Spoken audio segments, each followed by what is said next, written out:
मैंने उसके बाद पानी पी के थोड़ा शांत होके सचिन पायलट जी को सबसे पहला कॉल किया, पर हमेशा की तरह सचिन पायलट जी के पास समय नहीं होता। अगर आपको वहाँ पे किसी से बात करनी है, प्रभारी जी हैं वो, लेकिन वो बात नहीं करते, सिर्फ उनके पीए बात करते हैं। पार्टी में प्रभारी का काम भी उनके पीए करते हैं।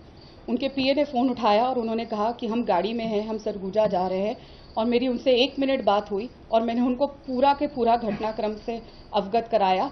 और उन्होंने कहा कि 1 मिनट रुकिए। उन्होंने वहाँ पे बात करी और मुझे कहा आप चुप रहिएगा, चुनाव का समय है, बिल्कुल चुप रहिएगा, कुछ मत करना। और उन्होंने फ़ोन रख दिया। मैंने फिर फ़ोन लगाया कि मेरी सर से बात करा दीजिए, लेकिन कहा अभी व्यस्त है, हम गाड़ी में सरगुजा जा रहे हैं। गाड़ी में पीछे सीट पे बैठा हुआ आदमी, अगर एक महिला अपनी खुद की पार्टी की एआईसीसी ऑफिस बेरर के साथ इतनी बड़ी घटना हो रही है और वो बात नहीं कर पाया। दूसरा कॉल मैंने भूपेश बघेल जी को किया, उन्होंने फ़ोन कॉल नहीं उठाया। तीसरा कॉल मैंने पवन खेड़ा जी को किया, वो शायद किसी सभा में थे, उन्होंने भी फ़ोन नहीं उठाया। चौथा कॉल मैंने जयराम रमेश जी को किया, उन्होंने भी फ़ोन नहीं उठाया। उसका अगला कॉल मैंने पूर्व मुख्यमंत्री भूपेश बघेल जी के रहे सलाहकार विनोद वर्मा जी को किया।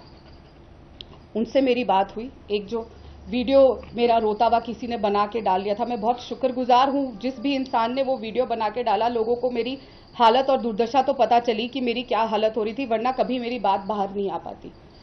तो मैं उनसे बात कर रही थी और मैं उनको ये बता रही थी कि क्या बीता, और उधर से भी मुझे सामने ये बोला गया कि तुम कोऑर्डिनेट करके नहीं चलती।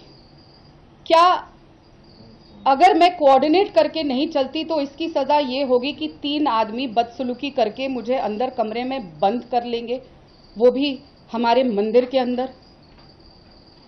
तब भी मैं रोती रही, चिल्लाती रही, मैं ये कहती रही कि सर कुछ कीजिए, मैं सुरक्षित महसूस नहीं कर रही, कोई एक्शन लीजिए, लेकिन किसी ने नहीं सुनी।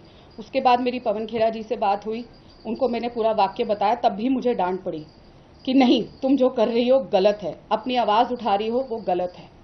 उसके बाद भूपेश बघेल जी ने मुझे कॉल बैक किया, मेरी उनसे 3.5 मिनट बात हुई। मैंने उनको पूरा घटनाक्रम बताया और ये कहा कि आप मेरे परिवार को जानते हैं, आप मेरे चुनाव प्रचार में आए हैं, आप हमें हर साल बेटी बना के तीजापोरा के लिए छत्तीसगढ़ बुलाते हैं, मैं छत्तीसगढ़ की बेटी हूं, और आप ही के आदमी, आप ही के बनाए हुए सुशील आनंद शुक्ला जो आपके साथ काम करते हैं, उन्होंने ऐसे बदतमीजी करी। पूरी बात सुन के सामने से जब मैंने उन्हें कहा कि मुझे इतनी पीड़ा हो रही है, इतना घबरा गई हूं, मैं अस्पताल से वापस आ रही थी उस समय, तो मैं सोच रही हूं कि मैं राजनीति ही छोड़ दूं, तो भूपेश बघेल जी ने सामने से मुझे कहा नहीं, तुम छत्तीसगढ़ छोड़ दो। जब ये सामने से कहा गया कि छत्तीसगढ़ छोड़ दो, तब मुझे चीजें सामने से समझ आनी शुरू हुई कि किस तरीके से एक षड्यंत्र के तहत ये सब मेरे साथ किया गया।